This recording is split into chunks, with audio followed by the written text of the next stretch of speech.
اندر مکمل تاریخیں تھی۔ برآمدے میں کوئی شخص چارپائی پر سو رہا تھا۔ اس کے کھراٹے کافی بلند تھے۔ میں نے بڑی آہستگی سے اس کے سرہانے پہنچا، جھک کر غور سے دیکھا۔ اس نے لحاف اوڑھ رکھا تھا اور منہ سے شراب کی بدبو آ رہی تھی۔ اس کی چارپائی کے پاس دیوار کے ساتھ ایک موٹی لاٹھی پڑی تھی۔ لاٹھی کے ایک سرے پر چھری چڑھی ہوئی تھی۔ مجھے یقین ہونے لگا کہ ہم صحیح مقام پر آ گئے ہیں۔ سب سے پہلے تو میں نے وہ خطرناک لاٹھی ایک تاریک گوشے میں چھپائی، پھر صحن میں جا کر دروازے کی کنڈی اندر سے گرا دی۔ بلال شاہ اور دونوں کانسٹیبل اندر آ گئے۔ اب میری آنکھیں مکان کی تاریخی میں اچھی طرح دیکھ رہی تھیں۔ میں بڑی آہستگی سے چلتا اندرونی حصے میں پہنچا۔ یہاں ایک کمرے میں لالٹین کی مدھم روشنی دکھائی دی۔ غالباً لالٹین کو چارپائی کے نیچے گھسا دیا گیا تھا۔ اس کمرے کو بھی اندر سے کنڈی لگی ہوئی تھی، تاہم میں نے ایک کھڑکی پر دباؤ ڈالا تو وہ معمولی آواز سے کھل گئی۔ کمرے میں دو ہٹے کٹے افراد چارپائیوں پر لحاف اوڑھے سو رہے تھے۔ ایک شخص کے نیچے سیاہ پستول کا دستہ صاف نظر آ رہا تھا۔ گولیوں والی پیٹی پائے سے لٹکی ہوئی تھی۔ دیوار پر پتلونیں اور ایک جرسی لٹکی ہوئی تھی۔ کچے فرش پر ایک مونگ پھلی کے چھلکے تھے، سگریٹ کے ٹوٹے تھے اور شراب کی خالی بوتل لڑکی ہوئی تھی۔ میں نے یہ سارا منظر چند سماعتوں کے اندر دیکھا اور پھر کھڑکی سے کود کر اندر پہنچ گیا۔ سب سے پہلے میں نے کمرے کی کنڈی کھولی، پھر تبے پاؤں ان کے پسٹلوں کی طرف بڑھا جو تکیے کے نیچے سے جھانک رہے تھے۔ لگتا تھا کہ ان لوگوں کے وہم و گمان میں بھی نہیں تھا کہ کوئی یہاں بھی پہنچ سکتا ہے۔ وہ بالکل بے فکر ہو کر سو رہے تھے۔ میں نے اپنا پسٹل نکال کر ہاتھ میں لے لیا اور دوسرے ہاتھ سے تکیے والا پسٹل نکالنا چاہا، لیکن اب بے خبری کی انتہا ہو چکی تھی۔ تکیے کے نیچے سے اچانک سویا ہوا جخت جاگ اٹھا۔ اس نے بڑی پھرتی سے میرا بازو تھاما۔ پسٹل میرے ہاتھ میں تھا، اس کے ساتھ ہی اس کے حلق سے خوفناک چھاڑ نکلی۔ بھورے بھورے غالباً اس کے ساتھی کا نام تھا۔ یکا یک کمرے میں کوہرام مچ گیا۔ جو ہی ساتھی والی چارپائی سے بھورا ہڑبڑا کر اٹھا، ہیڈ کانسٹیبل نے کڑک دار ہو کر اسے خبردار کیا اور 3 ناٹ کی 3 نال اس کی کھوپڑی سے لگا دی۔ وہ شخص جس نے میرے پسٹل پر ہاتھ ڈالا تھا کچھ زیادہ ہی پھرتیلا تھا۔ اس نے اپنا لحاف میرے اوپر پھینکا اور بھاگنے کی کوشش کی، مگر کانسٹیبل کی صورت میں ایک فرشتہ اس کے سر پر کھڑا تھا۔ اس فرشتے نے اپنی رائفل کا ہتھا گھما کر بھاگنے والے کی گردن پر مارا۔ یہ ایک زوردار ضرب تھی۔ وہ شخص اچھل کر دروازے کے پاس جا گرا۔ میں نے ایک ٹھوکر اس کی پسلیوں میں ماری اور 2 ہوائی فائر کر کے اسے سمجھا دیا کہ ہم نے بڑے ہی پکے ہاتھ ڈالے ہیں، وہ کوئی بدماشی دکھانے کی کوشش بالکل نہ کریں۔ اب صرف تیسرا شخص تھا جو باہر برآمدے میں سو رہا تھا۔ مجھے اس کی طرف سے کوئی فکر نہیں تھی۔ وہ غیر مسلح تھا اور میں بلال شاہ جیسے صحت مند رکھوالے کو اس کے سرانے چھوڑ کر آیا تھا۔ مجھے یقین تھا کہ جو ہی ہنگامہ ہوا ہوگا، بلال شاہ نے اپنی شکار کو اپنی چھپی میں جکڑ لیا ہوگا اور ایسا جکڑا ہوگا کہ جسے جکڑنے کا حق ہوتا ہے۔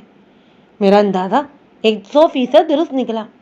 جب میں کمرے سے باہر آیا تو بالکل وہی منظر میری آنکھوں کے سامنے تھا جو میں سوچ رہا تھا۔ ایک درمیانی جسامت کا شہری لڑکا بلال شاہ کی گرفت میں بری طرح پھنسا ہوا تھا۔ بلال شاہ نے ہانپتے ہوئے لہجے میں کہا، دیکھ لو خان صاحب، یعنی دیکھ لو، میں نے اسے ہلنے بھی نہیں دیا۔ دفتر مجھے اندرونی کمرے سے کسی لڑکے کی رونے کی آوازیں آئیں۔ یہ دبی دبی آوازیں اسی چارپائی سے آ رہی تھیں جہاں سے بھورا اٹھا تھا۔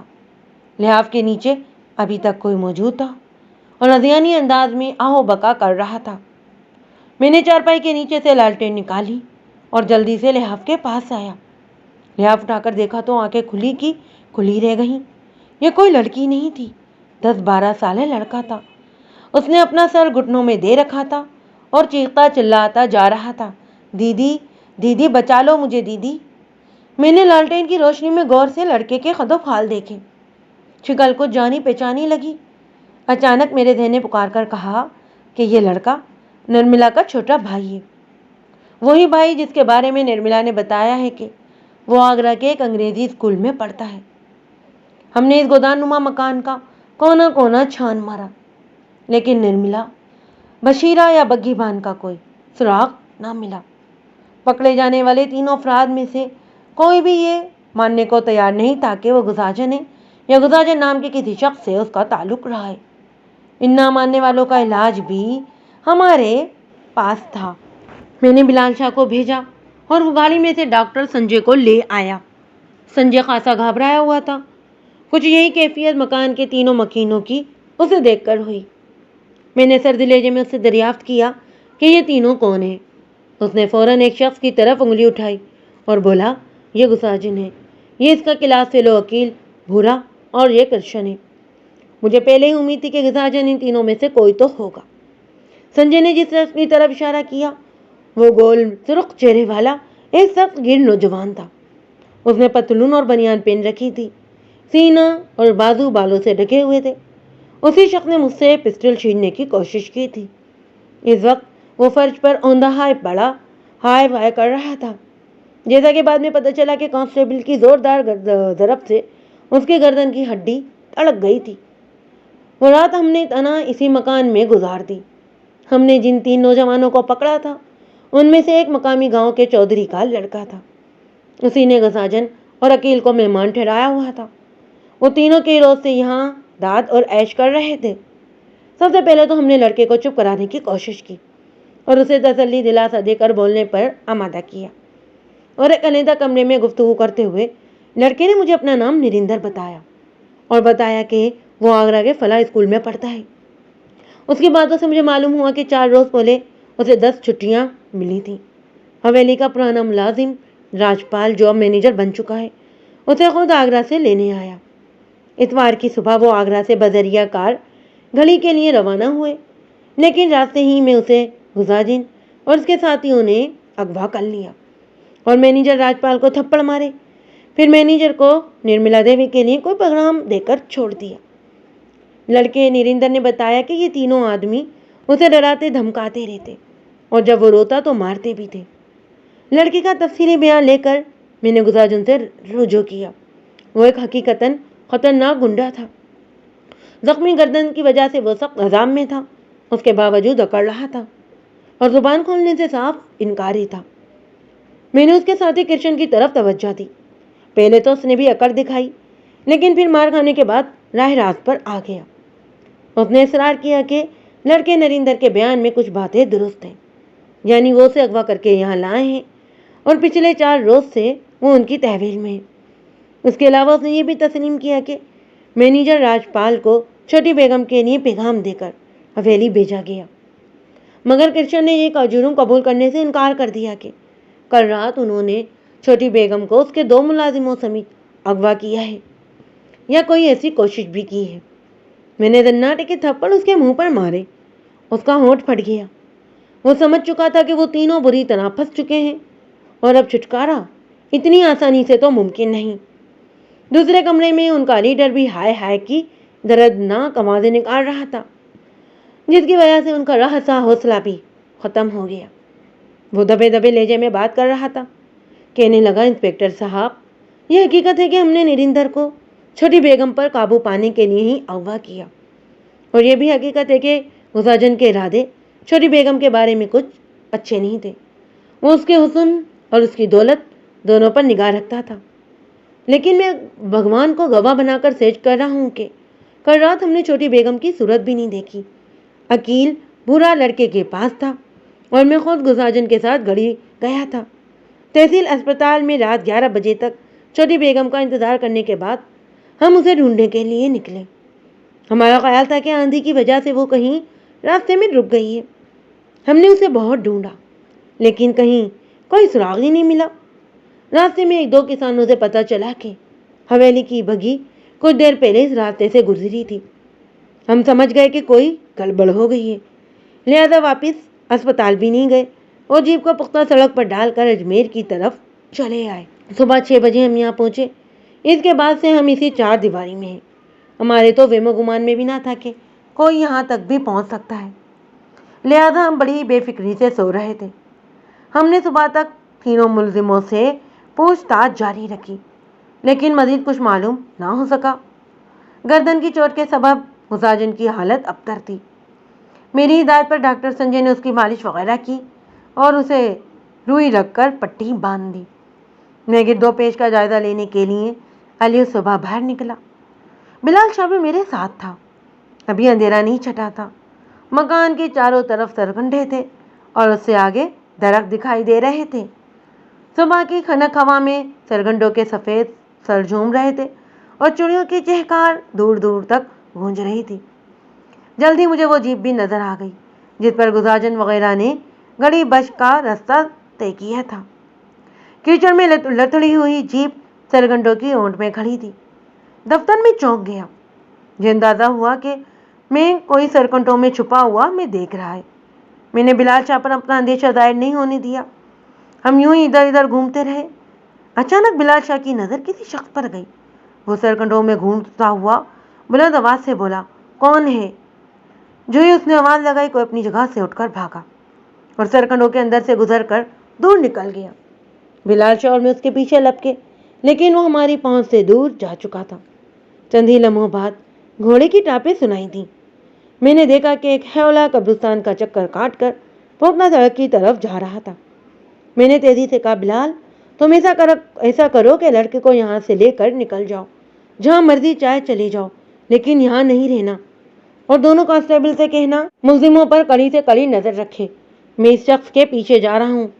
یہ ہدایت دیتے ہوئے میں مکان کے سامنے پہنچ چکا تھا۔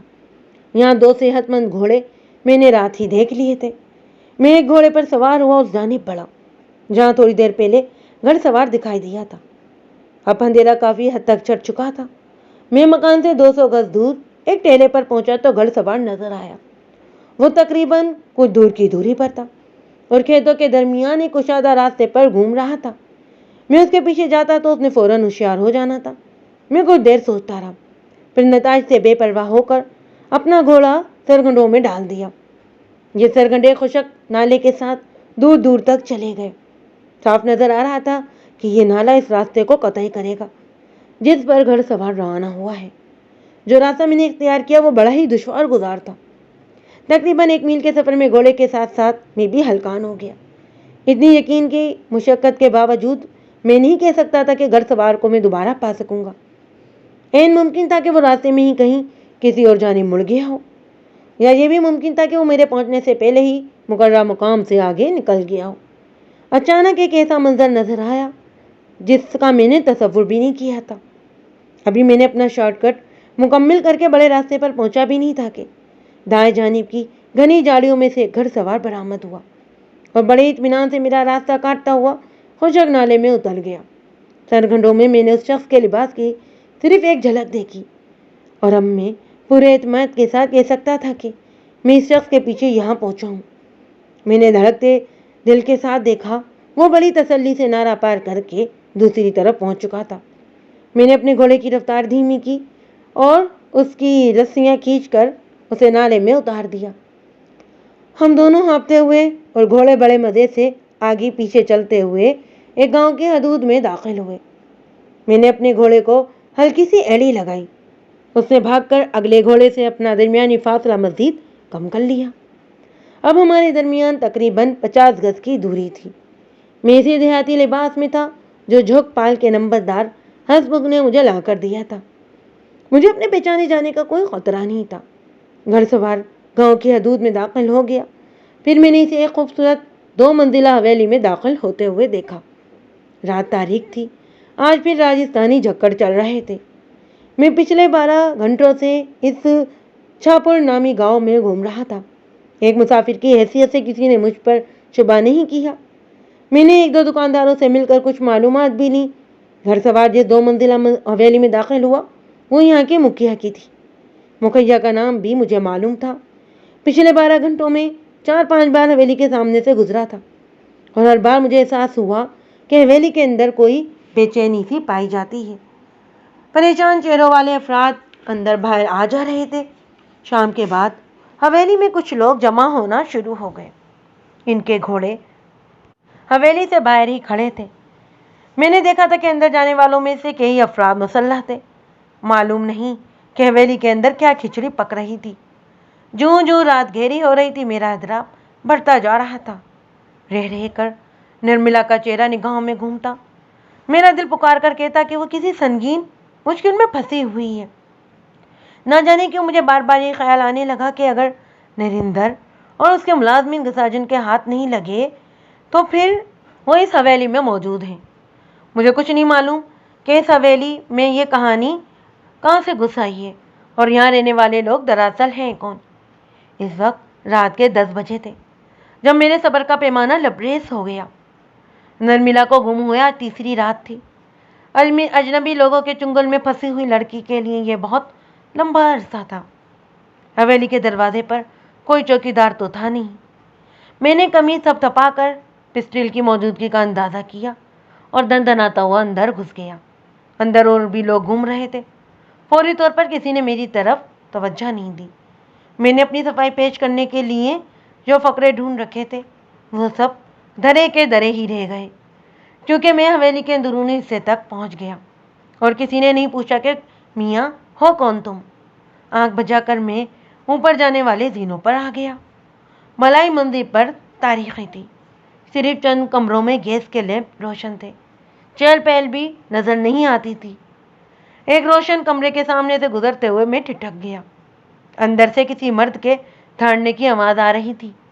یہ تمہاری نہیں میری ذمہ داری ہے اور میں یہ ذمہ داری پوری کروں گا، ایک عورت نے گھگھیا کر کہا۔ بھگوان کے لیے آپ سمجھنے کی کوشش کریں، اسے کچھ ہو گیا تو میں جیتے جی مر جاؤں گی۔ میں سناٹے میں رہ گیا۔ اندر سے باہر آنے والی آواز نرملا کی تھی۔ میں اس آوازوں کو ہزاروں میں شناخت کر سکتا تھا۔ مرد نے گرج کر کہا، کچھ بھی ہو جائے نرملا، ہمیں یہ خطرہ مول لینا ہی پڑے گا۔ اس کے سوا کوئی راستہ نہیں ہے، اگر ہے تو مجھے بتاؤ۔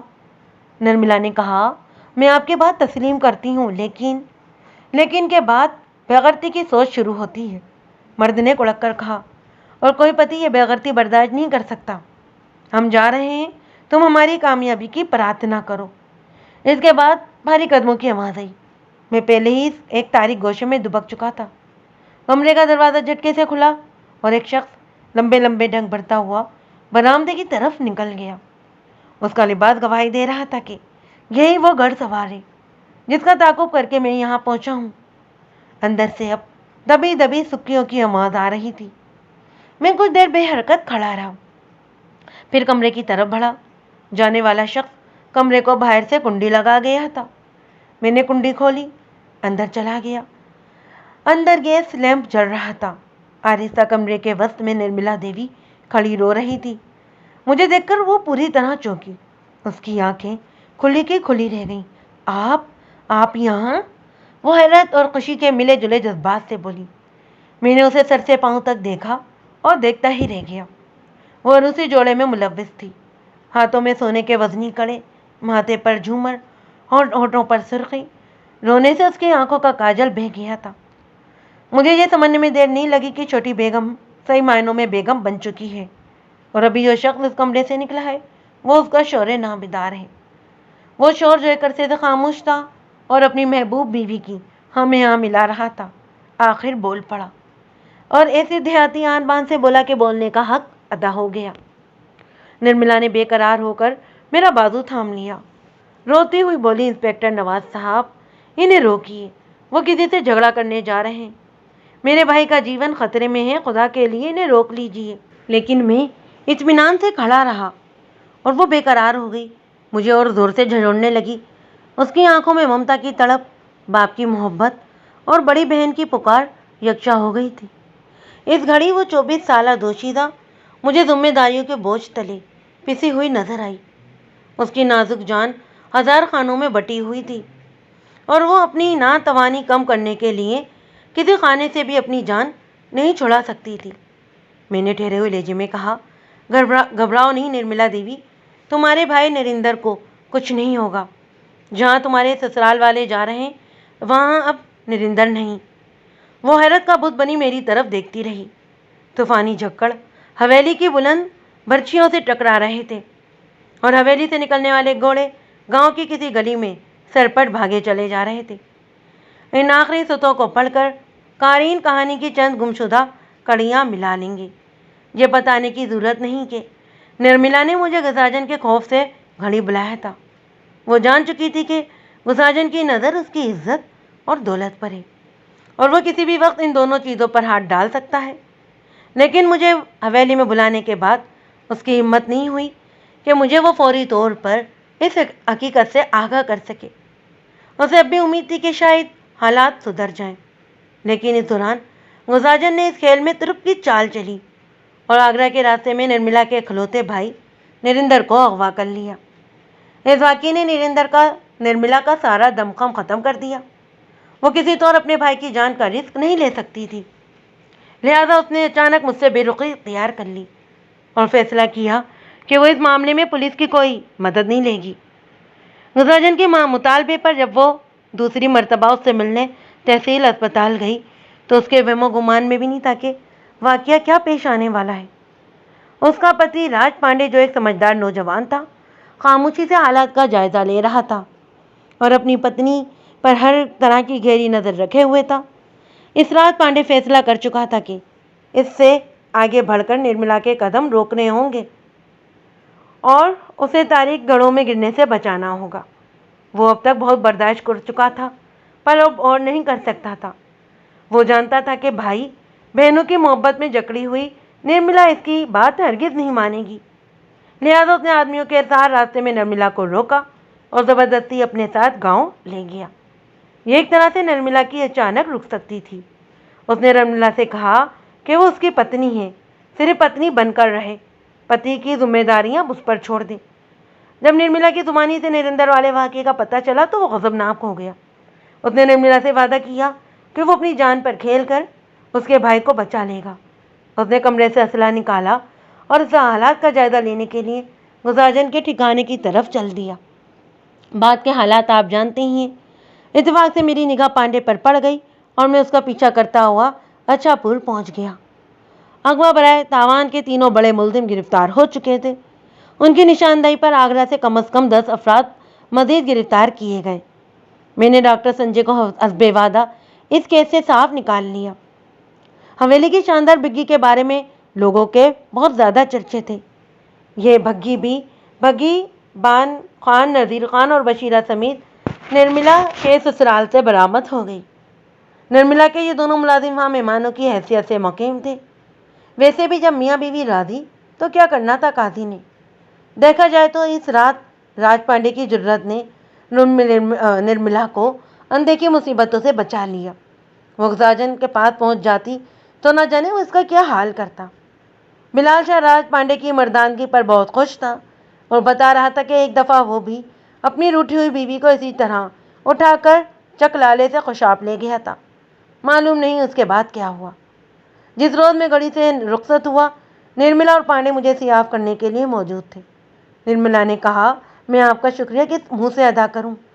میں نے کہا، شکریہ تو آپ کئی روز پہلے ہی ادا کر چکی ہیں، یہ تو میں ہی ڈیڑھ تھا کہ پھر بھی رخصت نہیں ہوا۔ نرملا نے اشک بہا کر کہا، اگر آپ رخصت ہو جاتے تو پھر؟ اس سے آگے وہ کچھ کہہ نہ سکی اور اپنے ہونٹ کاٹ کر رہ گئی۔